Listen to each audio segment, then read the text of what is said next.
Hello and welcome to a new video. I'm Invictus from Lentokenta and welcome to This Is Not Your House. Yes, I know there was supposed to be a Mario Kart video today, but yeah, it's not really working for me today. I don't know what's going on, so I can't really record today, so I have to do something else to fill the space. And I thought, you know what?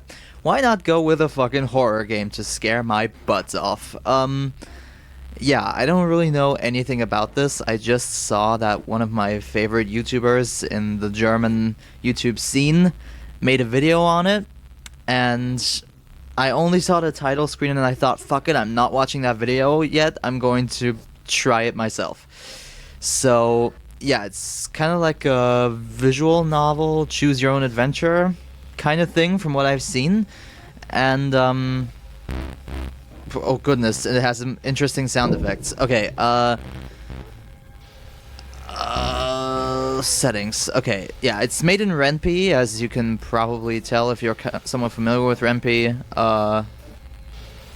Yeah, we don't really need to set anything. Maybe the text speed a little faster. Okay, yeah, that's all good. Should we go for a tutorial? Let's just look at it. Use the skip button at the bottom of the screen while playing to skip any part of the game you played. Press V to activate or deactivate the screen reader. Screen reader volume is affected by the voice volume in settings. Scroll down to see it. Okay, it's just okay. It's just basically how do you do the settings. Okay, that's okay. Then I would say let's start. Roger always knew if he were attacked, it would happen on the walk from his car to his home. So he readied his house key before stepping out of the vehicle, keeping it ready as he walked to the trunk of his car. He hangs his groceries from his wrists, keeping his fingers free to open the front door without fumbling. Okay. As Roger makes his way to the porch, his eyes start darting between the house's corners. He'd read about a young woman being ambushed in her driveway the week before. Oh, okay, no. Please don't. He tries to put it out of his mind. Oh god, he's overthinking everything. By counting how many steps it takes him to reach the front door.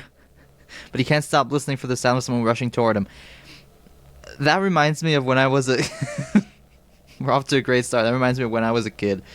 I would always, when it was dark in the house, and I was a little scared little baby, and like I would count the steps I needed from the toilet to my bed. It was always exactly 11 steps. Because I was scared that anything would pop out from anywhere in the house, you know? Yeah. Don't act like you weren't like that as a kid, okay? There's a gentle breeze and the white noise of distant traffic. Roger assures himself he's right to remain vigilant. It only takes a split second for someone to get the drop on you. I have no idea how to voice a Roger, so this is gonna be our Roger, okay? Steady with the key now. Smooth as fast. Roger's key slides in on the first try. It won't turn? Oh no. Roger removes his key and inspects it. It's engraved with a large H. Definitely the correct key. Roger tries the key again. Locked. God damn it. Broken maybe? Well, maybe it's not our house. Who knows? Roger takes a step away from the door and scans the area for suspicious persons. He sees no one. He releases his grasp on the key and leaves it in the lock. He drops his grocery bags on the porch. He tries furiously to turn, pull, and push on the key and door handle every which way. Dude, we're fucked. Here's something. Oh. Roger hears something inside. Oh shit. A shadow passes by the window. Oh god. Looks like someone's silhouette through the curtain. Roger pounds on the door. Get the fuck out of there! Open up this instant! Oh no, wait. Oh, Roger. Open up this instant! Police are en route! That was a weird voice. The door unlocks from the inside. Oh, hi. Homeowner? Can I help you? You can start by getting out of my house. This house does not belong to you. Check the deed, lady. A deed is only a piece of paper. One that proves this house is my property. Oh god, no.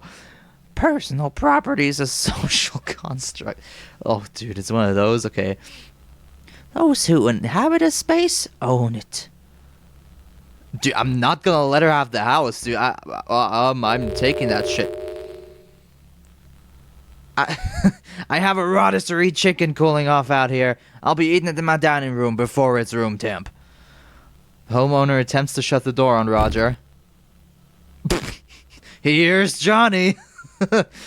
Roger swiftly jams his foot between the door and its frame. He presses his face into the gap his foot provides. I don't think you heard me. Oh shit. Roger shoulders the door wide open. Dude, gotta say, I love this art style. It's like this really old... What is that super old Choose Your Own Adventure thing? Was it like Oregon Trail or something? I don't know, it kind of reminds me of that. The homeowner's knocked back into the kitchen. You forgot your chicken. Oh no, that's a trap.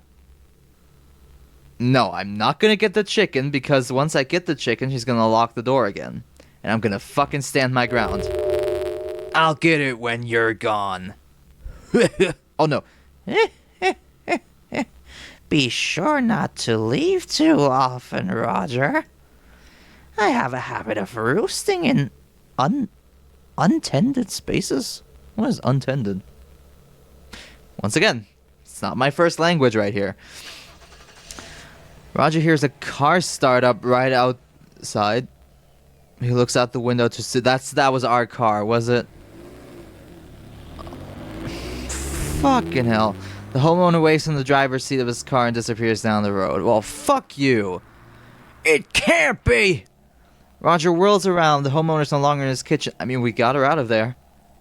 He proceeds to clear the house, room by room, until he's sure she's gone. Oh man, Roger spent the next few days gathering up every trace of the homeowner's presence and pass it on to the authorities. Doilies. Oh, okay. Apparently that's an object. Not my first language. Table runners. Oil drape runners. Candles. It seems like she'd lived there for years. Leaving things in odd places only someone familiar with the space would. Oh no. It took Roger an additional half day just to rearrange the furniture. Thankfully she hadn't moved in her own. Then, there was nothing left for Roger to do. Except this grocery shopping. I have a bad feeling about this. Oh, okay. He decided to have his groceries delivered by a boy from the neighborhood. Smart. You do not want to leave that house right now.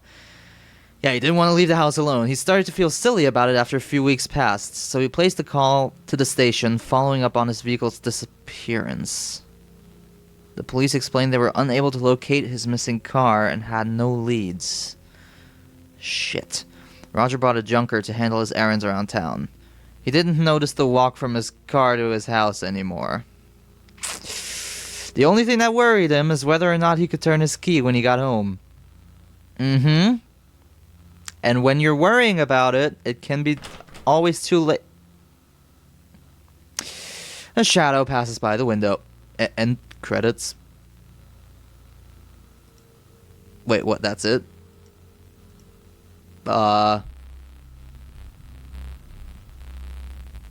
Wait, that's it? Okay. Wait, okay, I remember now. I remember there were multiple endings to this. So, okay. So basically, I'm assuming that was one of the bad endings that we kind of forgot about it as time went on, and then, yeah, it happened again. Okay. So, let's go back to where we were.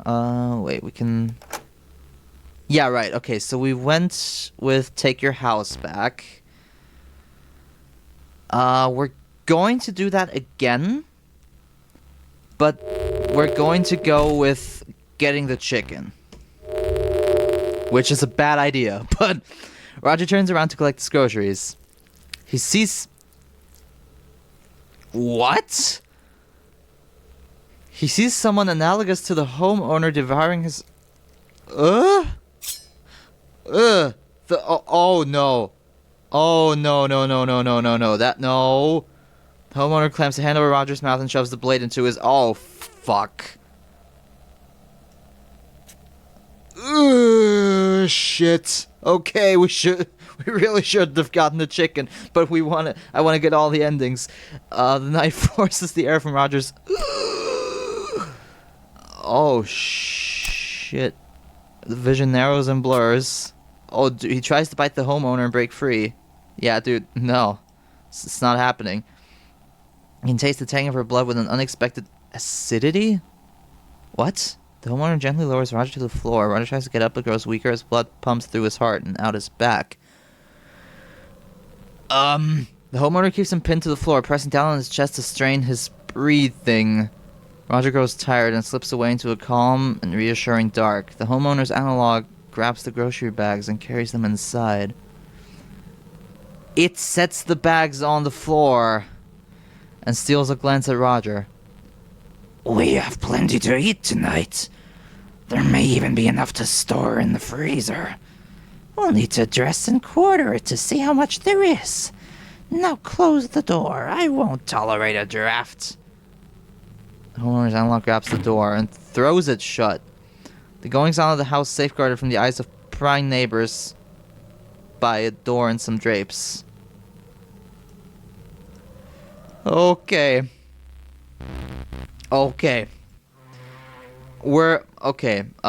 Let's let her have the house, I guess. There's no other choice. Keep the house. I'll take my car and head down to the station. Which car is that? Well, the one I pulled up in, genius. I didn't notice. The only one sitting in the driveway. But sir, that's my car. What in the hell? Really? Oh, what the fuck? He sees the homeowner wave to... Here, let me help you with that. Roger tries to run after his car, but the homeowner grabs hold of his shirt. Is that the analog thing again? She slips it off with one deft sweep. Roger swings around trying to grab hold of his button down. Wait, what the fuck? He feels goosebumps forming on his arms as his nipples harden? Wait, what was going on now? Give me my shirt back. No need for these either. The homeowner grabs the...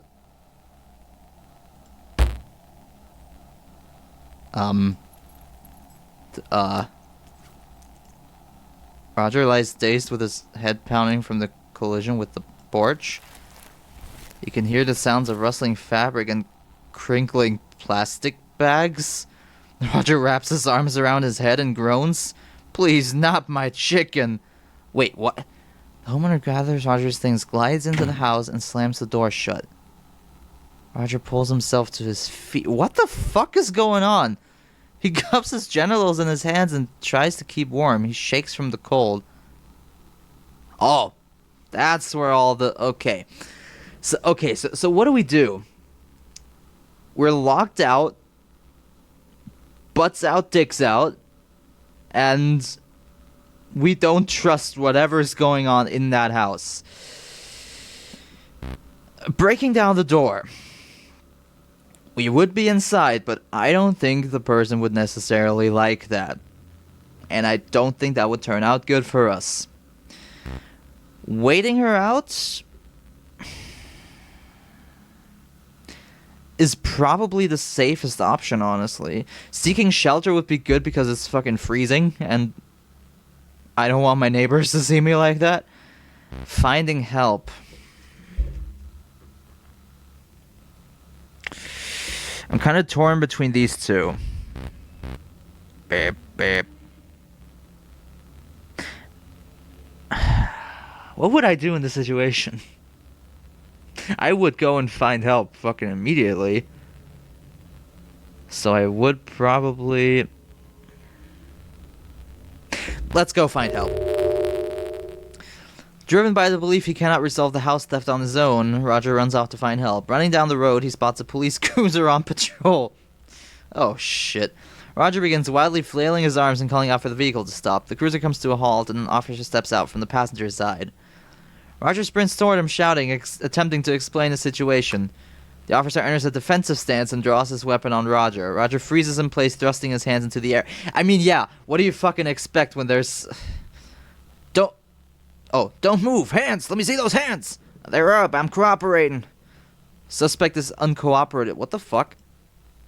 I'm cooperating. What am I a suspect of? Turn around! I said turn around right now! Roger complies. Walk backward towards me. Yeah? Not so fast! Roger stops in the lethal game of red light, green light. Oh, fucking hell. Did I say stop? Oh, what the hell? He's not want to alarm the officer. Come on, hurry up. Okay. That's green light. I said slowly, not slow motion. Pick up the pace. What the fuck? That...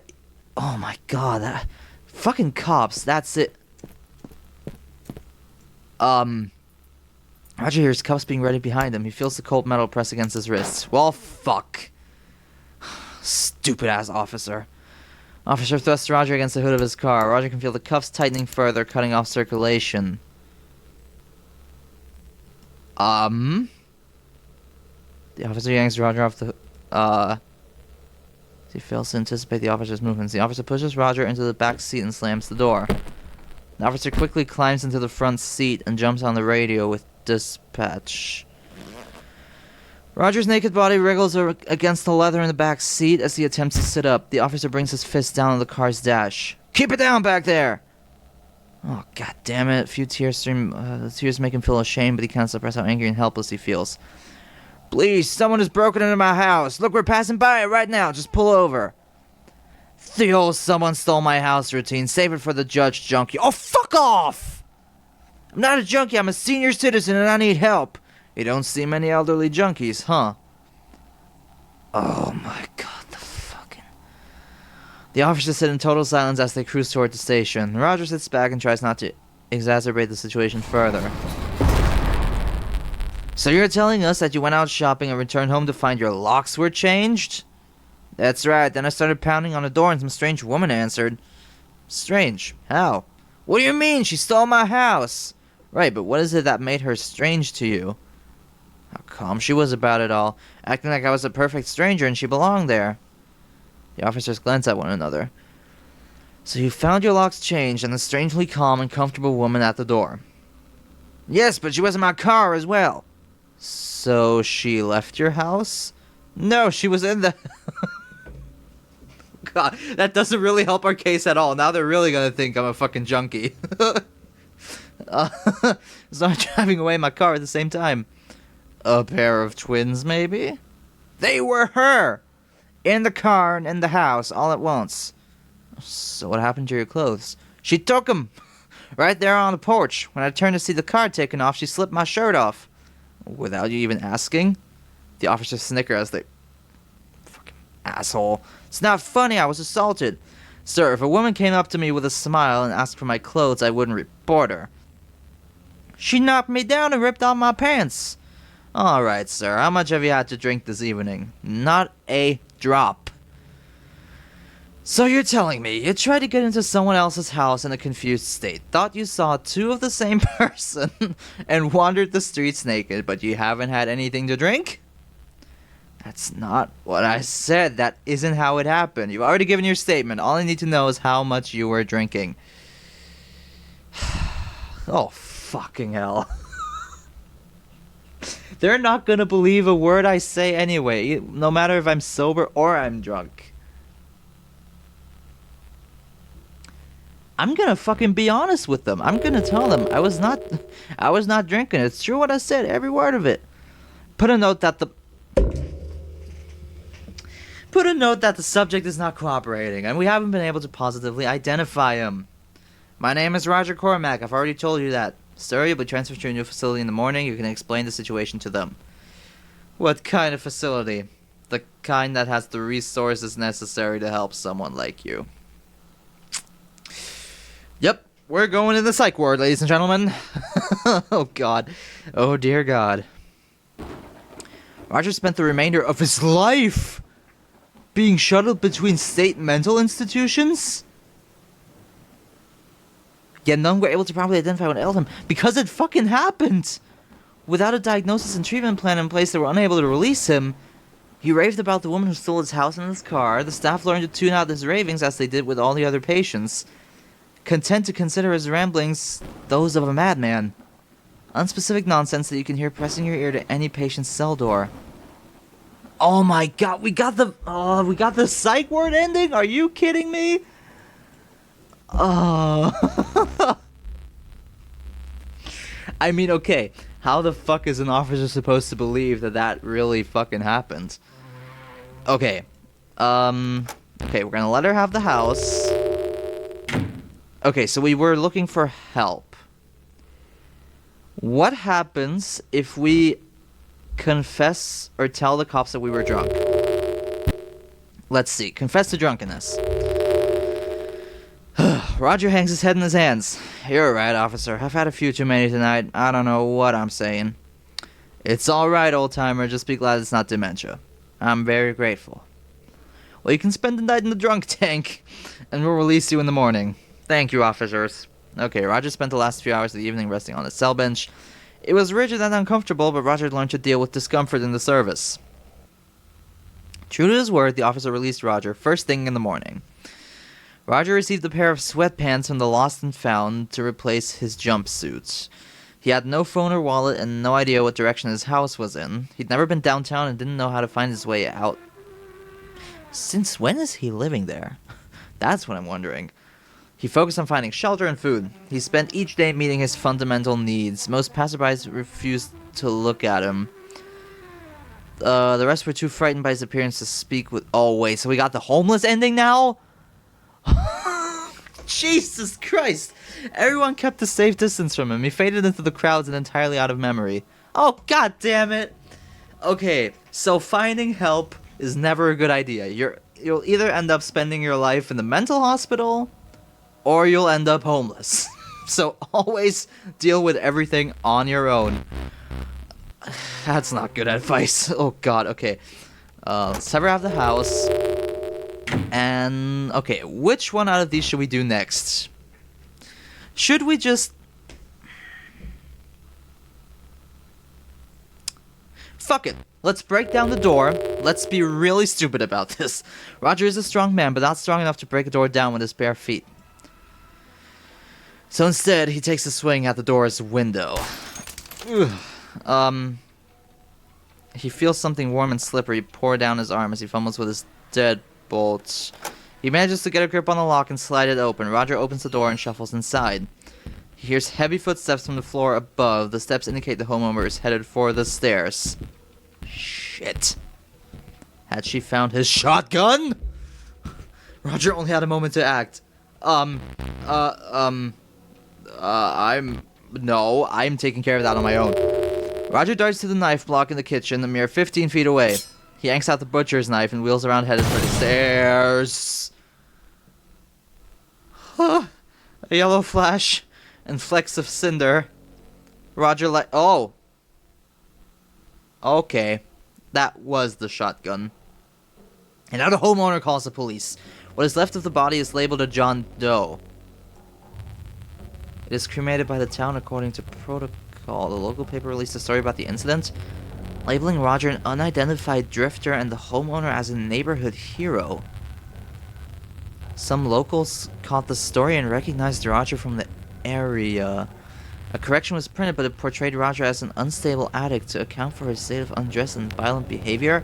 Local officers used Roger as a cautionary tale at school assemblies to display the dangers associated with drug abuse. The homeowner was heralded throughout the state as an example of someone who defended themselves when police were nowhere in sight. She was paid handsomely to act as the keynote speaker for a variety of clubs and events over the next few years. Okay, so who are we really? Do we actually live there? Or are we actually a drug addict? Or what the hell is really going on right now? I am actually confused. Did he, like, accidentally... Did he accidentally just get the wrong house? Which seriously just looks like... He's an elderly man. Okay? Maybe he really... I don't know, maybe he got to the wrong house, but it just looks kind of the same. And because he's an elderly man and maybe he has a bit of... I don't know, I don't know how old he really is. Maybe he's already... Maybe... There was a dementia reference.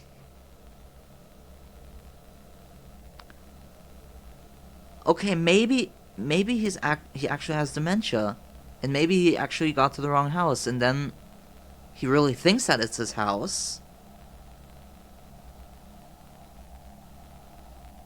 Okay, that's my theory right now. Roger has dementia, and actually, is the homeowner actually, that house actually belongs to her. Okay, so now we're gonna hide in an ambush. Roger wasn't sure he could make it to the kitchen and back before the homeowner reached him. He pressed himself against the corner wall at the bottom of the staircase, hoping to remain out of sight. The homeowner's heavy footfall makes it easy to follow her movements. Roger sees the barrel of a shotgun slide through the entryway. He grabs hold of it and rushes around the corner. The homeowner falls back on the stairs. Roger yanks the gun away from her. Then again, this theory doesn't make sense because it's his shot. Well, maybe she also has a shotgun. I don't know. I'm confused. The homeowner stares at Roger and tries to sit up. Roger brings the butt of the shotgun down on her face. He presses down, grinding and twisting it into her. Okay, so now we're a murderer, okay? Her smile peeks out at him from around the gun stock. Wait, why her smile? She reaches for the Oh, Roger pulls the gun away and brings it down on her face. He does it again, and again, and...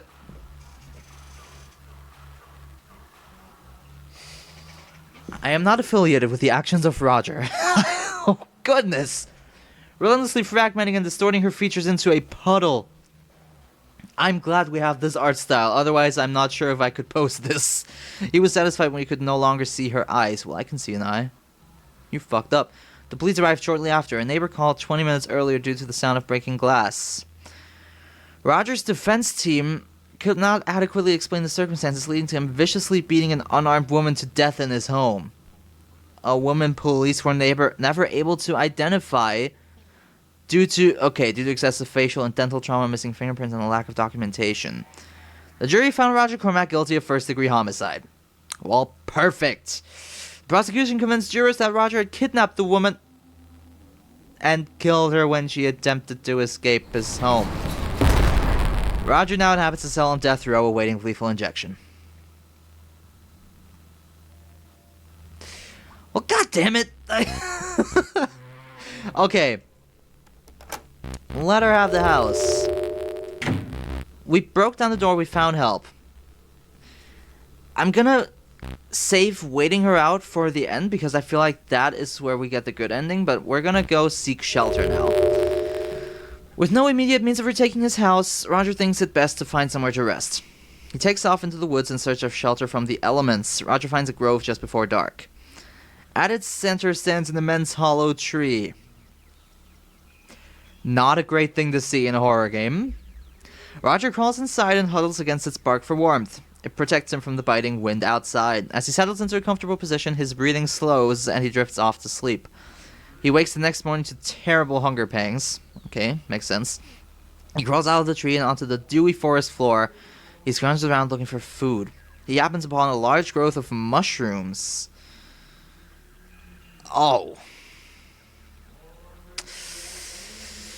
Oh! Now, this is interesting. What kind of mushrooms are we dealing with here?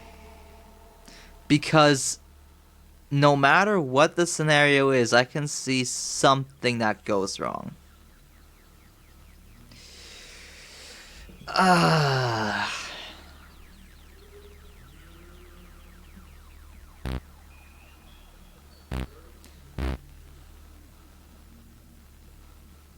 We're not eating the mushrooms. Roger wasn't sure if the mushrooms were poisonous or not. He didn't want to risk dying for a single breakfast. He let them be. But the fact remains, he was hungry. He set out for the edge of the forest at a brisk pace, skulking through the tree line parallel to the roadway to hide his nakedness. As the forest thins, he ducks into alleys and hides behind garbage cans. You see him right there? Oh man, he smells something on the breeze. It makes him salivate and clench his fists with an aggravated longing. Ooh. Bright red. Something catches Roger's eye. A fire station. I thought it was something to eat. Well, they might be able to help. Oh, shit! I think it's better to get help right now. So we're gonna go to the fire station. Reason compels Roger to stop at the fire station and seek assistance. He knocks on the front door. The man who answers seems unfazed by Roger's lack of dress. Sir, is it possible the station has some clothing it could lend me, or some food to spare? I got plenty of both. Come on in. Roger's given a baggy t-shirt with the monogram of a defunct company on it, accompanied by some ill-fitting pants. Okay. Sounds good so far.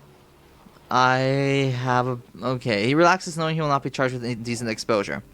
Terry is in charge of lunch for the station today. He's got a pot of chili going. Oh, lovely. Might not be appetizing first thing in the morning, but it's what we got. Oh, dude. Chili's awesome, dude. I would appreciate some. Thank you. The fireman nods and hurries back with a bowl of chili and a cold beer. Oh, hell yeah. Roger is normally one for beer, but it's dark and filling. So if you don't mind my asking, what's got you out on the street with your pecker hanging out? Well, I went out for groceries yesterday. While I was out, some woman broke into my house and changed the locks. I couldn't get back in and had to spend the night in the woods. But why was your pecker out? You like shopping naked? No. The woman had an accomplice who broke into my car while I was trying to get into the house. I tried to stop her from taking the car, but the woman in the house jumped me from behind when I did. I took a bad blow to the head. She stripped me on the porch, and the pal took off with my car. The fireman scratches his beard. Why didn't you go to the police? Well, it was freezing out and getting dark fast. I didn't know how to find a station, and she took my phone, so I just holed up for the night. I'm glad you made it. Awfully cold last night. Kinda makes it our slow season. I'm just glad I stumbled onto this place. The facade really stands out. What? Okay, interesting. You got any kind of documentation to prove that you own that house? Of course, I have the deed in a safety deposit box, but I need my ID to get to it. And that bitch took my pants with my wallet still in them. Oh, fuck. You think she's still in the house or took off in the car with her pal? She had no intention to leave, and I can tell you that. Well, that settles it then. I'll get the blues on the horn and get this sorted for you. Okay. Sounds good so far. The fireman lumbers over to a phone on the far wall. A wave of relief washes over Roger, knowing a civil servant is assisting him. Still, the fireman's reaction to Roger's story troubles him. He doesn't want the fireman thinking of him as a crazy old man. Worse still, Roger worries he is a crazy old man and just doesn't know it yet. See, that's what I'm sort of thinking at this point. A part of him hopes the woman is still in his house to prove to himself that that what he remembers happening really happened. Oh my god. When police arrive at Roger's residence to find the homeowner barricaded inside the upstairs bedroom, what the fuck? Raving that the house is hers, she's been there all her life, it's her childhood home. She demands the police get a warrant to search the premises, but she's unable to provide personal ID or proof of residence. Wait, so now she doesn't have bearing no legal claim to the property, she cannot refuse them entry.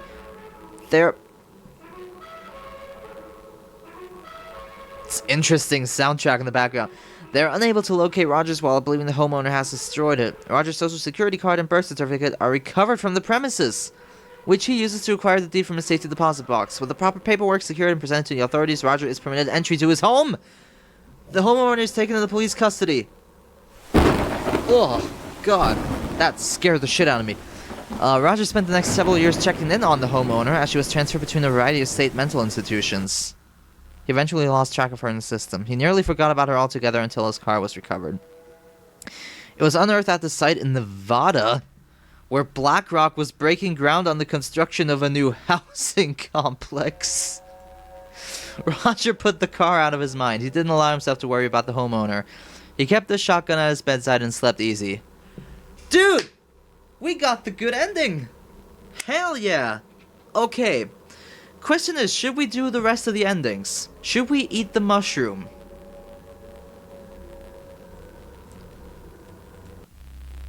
Actually, yeah. Let's see what would have happened. Okay, so what do we do so far? We let her have the house. We're looking for shelter. Then we didn't eat the mushrooms, and then we followed the scent of food. Roger's hunger takes hold of him and demands satisfaction, so he follows the scent in the air. He finds his way to the nearby Ultra store. The welcomer at the door barely notices him, distracted by a handheld gaming device. Roger wanders the vacant halls of the store until he finds men's clothing. He grabs a simple outfit, a pair of socks, and some sneakers, then heads straight for the ready-made meals by the self-checkout. Piping hot pizzas for breakfast! Oh, awesome. Roger grabs one of the boxes and takes a seat on the floor in front of the display. He uses the box as a plate and chows down on the warm treat. A bit sleepy but satisfied, Roger takes a moment to think. With some warm clothes and a full stomach, the answer strikes him almost immediately. Roger shuffles out of the store, leaving discarded pizza boxes and tags in his wake. He makes his way to the ATM outside the store's entrance. Roger reads the display, insert arm into automatic orifice, what? And looks down. He sees the ATM's orifice. I don't trust that. His fingers grope around inside the orifice for the keypad. Roger feels the race shading the numbers on the keys. He pokes his pen into the pad. Okay, funds. Pays for the clothes and pizza while checking out some additional supplies. Roger had never committed a criminal act. He was distressed to discover how easy it was. At his own house in broad daylight. No one paid any attention as he hooked the hose up to the gas tank outside of the house. No one batted an eye when he broke the kitchen window or ran the gas tank's hose through it. Not even when he threw the lit Zippo inside. The neighborhood only took notice when they heard the results.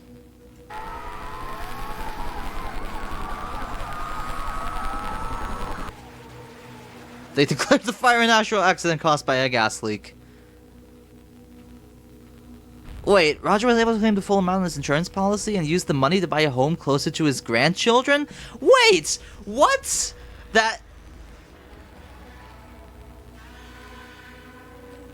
That kid right there is freaking me out, and I don't know why.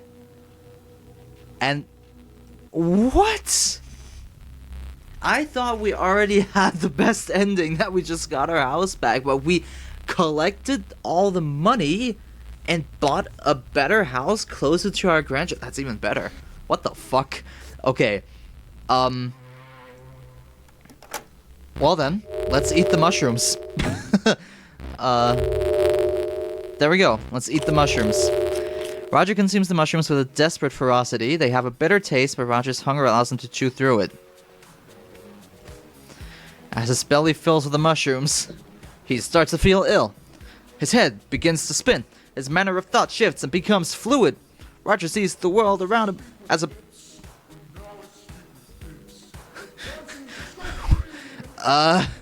Oh no. The homeowner was right, in part. Personal property is a construct, but habitation is not means of ownership. He did not own the immense tree anymore after sleeping in it than he did before knowing of it. The mote merely landed on the tree. In the morning it came upon some mushrooms and... began thinking of the world before itself.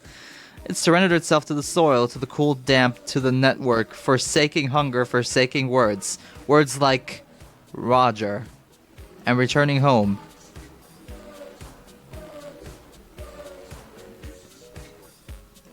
So basically, we ate the mushrooms and became one with nature. Interesting.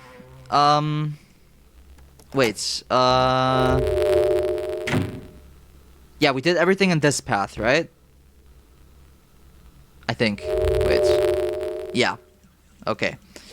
Then let's go back and... yeah, that's the only thing we have left now. Let's wait her out. Roger was not one to bully others, so he bullied himself. He stood resolutely on his porch like any respectable citizen would. He spent the first few hours hollering and pounding on his own front door. As it grew late and cold, Roger began to lose feeling in his extremities. Ugh. His pounding became limp and inconsistent as his hollers turned to hoarse whispers. He became warm and a bit drowsy. Oh no. Hypothermia? Roger reasoned it was best to get some rest and resume his valiant opposition in the morning. Morning did not come for Roger. He sat on the porch, curled up, and nestled his head against the front door. It was the comfiest and the sleepiest Roger had ever been. The homeowner discovered Roger at dawn and called the police. Cause of death? Yep, hypothermia. He was tied to the John Doe and placed in the morgue to await cremation. Roger's final moments were warm and he was not afraid. Okay. So I'm assuming that that was all the endings that we can get. Wow. That was an interesting little experience right there. Yeah. What is there to say about it? I mean, I'm still not sure if any of the theories about him actually having dementia and whatever it is make any kind of sense. in the grand scheme of things, because in the end we did get our house back at least once. And, well, we got another one at some point, thanks to not eating mushrooms, so remember that. Don't eat the mushrooms. Yeah. What else is there to say? I don't think there's really much else to say. I think we're done with this. Yeah, I hope you enjoyed this. Like I said, it's just a little, placeholder video, I guess, to, yeah, because I'm unable to record Mario Kart today. So, yeah, I guess that works. If you want to see more of this every now and then, just let me know in the comments, and I'll, yeah, I'll look for some more, I don't know, maybe horror games, something else, who knows. Maybe they can also be a little bit longer. Depends on what I can find and what you guys will be interested in, so let me know in the comments, and, yeah. God, this soundtrack, whoever did the soundtrack for this is it's really good as well. But, well, I'm Invictus from Kenta. This has been This Is Not Your House, created by, I need to look at the name. I am a professional. Wait, where is the name? By Trasheyes. It was made by Trasheyes. I'm Invictus from Kenta. This has been This Is Not Your House. And, yeah, I'll see you guys next time.